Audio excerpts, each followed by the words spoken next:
Hey guys, welcome back to another video on navigating the mats. Today, I think this is something that's really good just to know, and I get asked this quite a bit from a lot of different students, and that is like, what should the process be when we're visiting another academy, if we're going on vacation, going out of town for work, and we still want to train, obviously, but I want to try to give you some tips on like, what can you do to ensure that you have a good experience and that you're not going into a bad gym or anything like that. And how do we go about like setting this up so you're not just dropping in unannounced? So let's talk about how do we find a good gym in our area. There's so many jiu-jitsu schools out there now. It's hard to know what is a decent good gym with good instruction versus like what is going to be kind of a hole in the wall and probably just like a rough typer gym.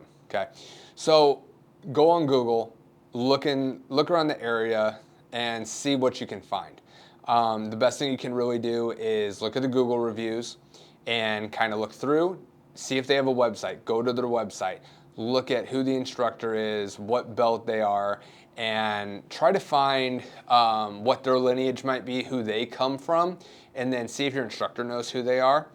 If they have somebody that is maybe a lower rank, has like maybe like a purple belt teaching, it probably still is good jiu-jitsu, but it's not great jiu-jitsu.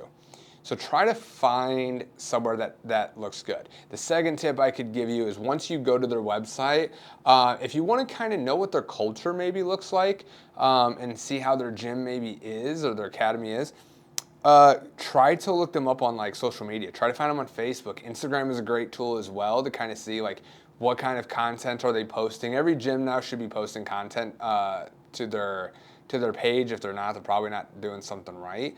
But see if they're posting. See if they're professional and they're posting good things. And see if you like that vibe of what you're seeing. And then, see what it looks like.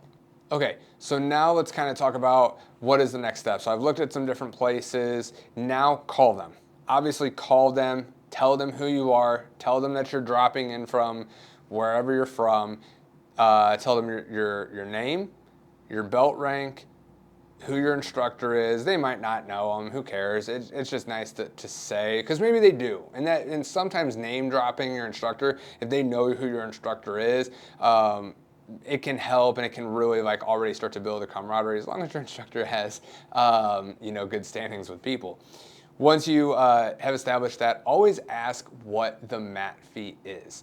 Never assume that you're going to train for free, because instructors are here, your instructor charges you for your tuition, and I guarantee that your instructor probably charges a mat fee as well. So ask what their mat fee is. Now, if you're going to like a big academy, maybe out on the West Coast, and I'm talking like Atos, Art of Jiu-Jitsu,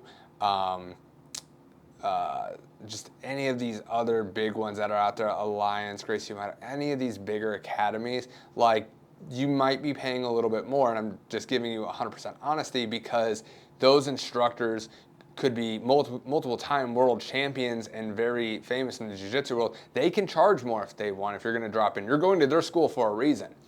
But if you're going to somewhere that's not really well known, that's okay. In my opinion, if they are charging more than $30 for a mat fee, it's up to you to pay. If you got the money, go for it. Me personally, I'm not a big fan of paying more than $30. I think that's a little much for one night of training.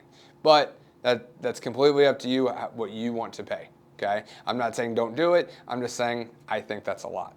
Now, once you have found this location, I would always ask like, hey, do you care what color gi I wear? But you can never go wrong wearing white. I have never seen a jiu-jitsu academy that said you couldn't wear white gis, but I have seen multiple academies to where you couldn't wear multicolored gis, black gis, blue gis, and they were strictly white gi only. Ask what their gi policy is, if they have a rash guard policy.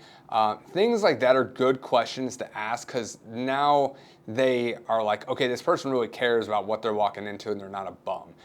The instructor is going to really appreciate some of these questions. That way they're like, oh, they want to show respect to my academy that they built. It's a good thing to ask these questions. The next thing, ask them if there's like an online waiver you can fill out beforehand. Some people have them, some people don't. If not, I would always recommend showing up probably like 20 minutes early, just so you can get that waiver filled out, so you can go get changed comfortably and you're not rushing and you're not walking onto the mat late. So maybe you can meet a few of the people, you get to meet the instructor beforehand and talk to them. I think that's very impressionable and that's really good. I have always tried to show up early anytime that I've gone somewhere and try to, you know, talk to the instructor a little bit, get a feel for the gym before we start training, meet some of the members. That way it just kind of is a better experience. Just like anything, you don't want to rush into something, you're late, you're walking on late, the instructor has no idea who you are. Try to get there early. Lastly, when you're there and you're on the mat, like, obviously show respect. Wait for the instructor to call you on if that's one of the things that they do there. They usually will call you on if you are a guest. Don't just walk out. I would highly suggest always bowing to the mat, even if you don't bow at your home academy. I think it's just something that's respectful to do because you don't know what their rules are. Make sure that you bow. Make sure that your uniform and your gi is fitting correctly, that you have it already and you look presentable.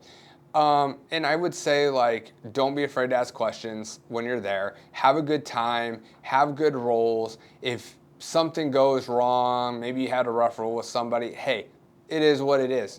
You might come back there, you might not. It's okay. So just have a good time when you're there. Follow all these tips. Remember to thank your partners after you train with them, just like you do at your academy.